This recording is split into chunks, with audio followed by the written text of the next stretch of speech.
미카엘과 그의 사자들 교회 27번째 설교를 시작하겠습니다. 요한복음 6장 36절로 40절까지 보겠습니다. 그러나 내가 너희들을 이르기를 너희는 나를 보고도 믿지 아니하였도다 하였느니라. 아버지께서 내게 주시는 자는 다 내게로 올 것이요 내게로 오는 자는 내가 결코 내어쫓지 아니하리라. 내가 하늘로서 내려온 것은 내 뜻을 행하려 함이 아니요 나를 보내신 이의 뜻을 행하려 함이니라. 나를 보내신 이의 뜻은 내게 주신 자 중에 내가 하나도 잃어버리지 아니하고 마지막 날에 다시 살리는 이것이니라. 내 아버지의 뜻은 아들을 보고 믿는 자마다 영생을 얻는 이것이니 마지막 날에 내가 이를 다시 살리리라 하시니라. 아멘. 주님께서 우리 교회에게 주시고자 하는 것이 이 세상의 힘이나 이 세상의 떡이 아니라 영원한 생명이라는 것을 강하게 설명하시자 주님을 쫓던 재중의 많은 이들이 돌아가 다시는 주님을 찾아오지 않더라는 것입니다. 이렇게 세상은 자신들의 육적 욕망을 채워주지 않는 메시아를 거부합니다. 이렇게 십자가가 세상 사람들에게 외면을 받는 이유는 십자가는 세상의 힘과 전혀 무관한 뜻이 보이기 때문입니다. 여러분, 성경은 형제를 사랑하지 않는 것은 형제를 죽이는 것이라고 단언합니다. 요한일서 3장 14절 15절을 보겠습니다. 우리가 형제를 사랑함으로 사망에서 옮겨 생명으로 들어간 줄을 알거니와 사랑치 아니하는 자는 사망에 거하느니라. 그 형제를 미워하는 자마다 살인하는 자니 살인하는 자마다 영생이 그 속에 거하지 아니하는 것을 너희가 아는 바라. 형제를 사랑하지 않는 자들은 형제를 미워하는 것이고 형제를 미워하는 것은 곧 살인이라고 요한 사도가 외치고 있습니다. 여러분, 세상은 화목과 화평을 가장하기도 하지만 그 속을 들여다보면 자신들의 유익을 위해 다른 이들을 짓밟고 있는 현장인 것입니다. 영생은 하나님을 사랑하기 이웃을 내 몸처럼 사랑하는 하늘의 삶을 말하는 것입니다. 에레미야 29장 11절을 봅니다. 나 여호와가 말하노라. 너희를 향한 나의 생각을 내가 아나니 재앙이 아니라 곧 평안이요 너희 장래의 소망을 주려 하는 생각이라. 아멘. 여기서 너희는 하나님의 백성을 말하는 것이고 평안이라고 번역된 히브리어 샬롬은 번영과 번창을 이야기합니다. 성도를 향한 하나님의 뜻은 번영이며 번창이라는 것입니다. 그러나 여기에서의 번창과 번영은 소유의 증거를 나타내는 말이 아니라 존재의 번영과 번창, 즉 존재의 변화를 말하는 것입니다. 환원하면 성도를 향한 하나님의 뜻은 성도의 존재가 하나님의 뜻에 맞춰 성숙하게 자라나는 것입니다. 성도를 향한 하나님의 뜻이 무엇입니까?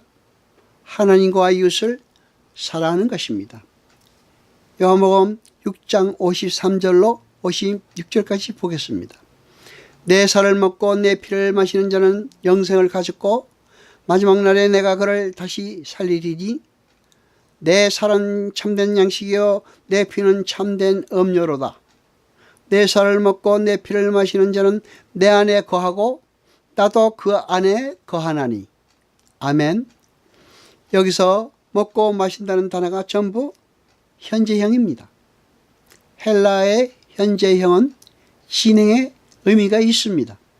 그렇다면 우리는 예수의 살과 피를 계속해서 먹고 마셔야 한다는 것인데 어떻게 해야 그렇게 하는 것일까요? 예수의 삶이 내 삶 속에서 나올 때 우리는 예수를 먹고 마시는 것입니다. 인간은 자신들이 처한 상태가 어떤 상태인지도 알지 못하며 왜 구원이 필요한지도 모릅니다. 그러한 전적인 타락 속에 처한 인간들에게 하나님이 찾아오셔서 택한 백성들을 그물로 강제로 끌어올리는 것을 구원이라고 합니다. 그래서 로마서에서 바울은 의인은 없나니 하나도 없고 깨닫는 자도 없고 하나님을 찾는 자도 없다고 단호하게 말하는 것입니다. 그러나 4세기 때의 펠라기우스나 종교개혁 때의 알미니우스나 에라스무스 같은 이들은 인간들에게 자신의 의지를 발동하여 하나님을 쫓을 수 있는 선행적 은총이 주어져 있다고 가르쳤습니다. 인간의 전적인 타락이 아닌 부분적인 타락을 주장한 것입니다. 신학에서는 그렇게 구원에 관한 인간 쪽에서의 기여의 가능성을 제시하는 모든 가르침을 총칭하여 알미니안주의라고 부릅니다. 알미니안주의자들은 하나님은 모든 세상을 위해 예수님을 죽인 것이고 모든 인간들에게는 하나님을 선택할 수 있는 능력과 기회가 주어져 있다고 가르칩니다. 그래서 인간들은 구원을 선택해야 구원을 받을 수 있는 것이고 인간들이 선택하지 않으면 구원에서 제외되는 것이라고 말합니다. 끝까지 인간의 자존심을 포기하지 않겠다는 것입니다. 우리의 힘을 우리의 구원에 조금이라도 보태야 그 구원이 값이다는 발상입니다. 그들이 근거 구절로 내세우는 것이 요한복음 3장 16절입니다. 하나님이 세상을 이처럼 사랑하사 독생자를 내셨다라는 구절이 그 구절이 전체 세상을 가리킨다는 것이라고 주장합니다. 그러나 그렇지 않습니다.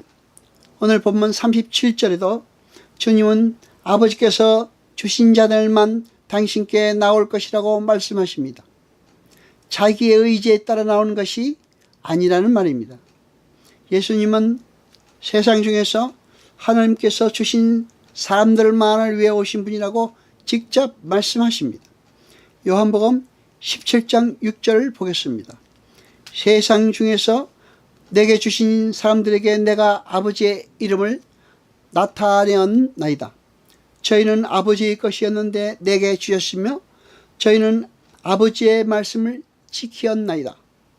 요한복음 17장 9절을 보겠습니다. 내가 저희를 위하여 비옵나니 내가 비옵는 것은 세상을 위함이 아니요 내게 주신 자들을 위함이니이다. 저희는 아버지의 것이로소이다. 아멘. 하나님은 세상 전체를 구원하시기 위해 예수 그리스도를 보내신 것이 아닙니다. 제한된 어떤 무리들을 구원하시기 위해 예수 그리스도를 이 땅에 보내신 것입니다. 인간이 하나님과 하나님 나라를 향해 자신의 의지를 하는 것 또한 전적으로 불가능한 것입니다. 이렇게 전적으로 타락한 상태인 죄인들이 무조건적인 선택을 받아 구원을 얻게 되는 것입니다. 요한복음 6장 3절을 보겠습니다. 아버지께서 내게 주시는 자는 다 내게로 올 것이요 내게 오는 자는 내가 결코 내어 쫓지 아니하리라. 아멘. 에베소서 1장 4절을 보겠습니다.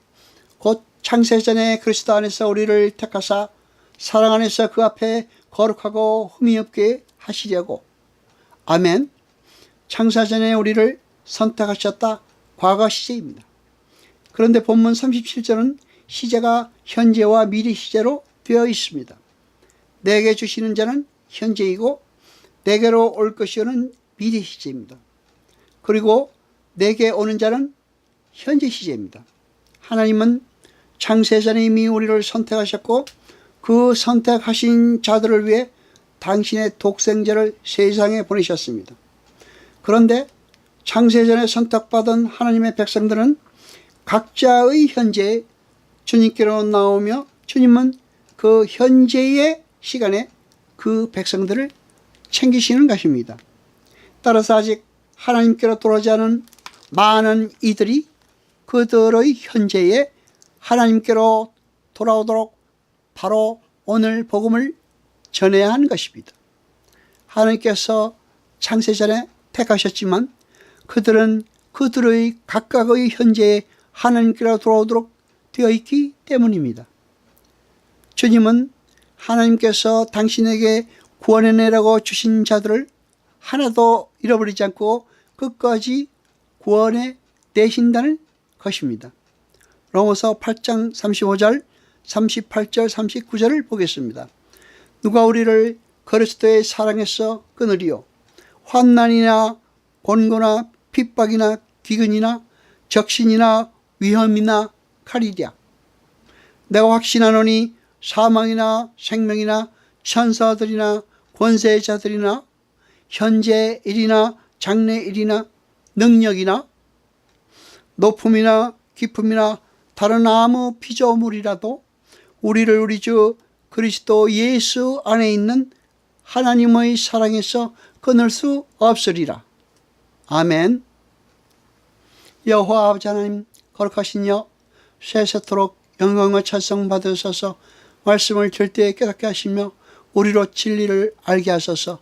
이 모든 것 감사드리며 우리 주 예수 그리스도 이름으로 기도드려옵나이다. 아멘.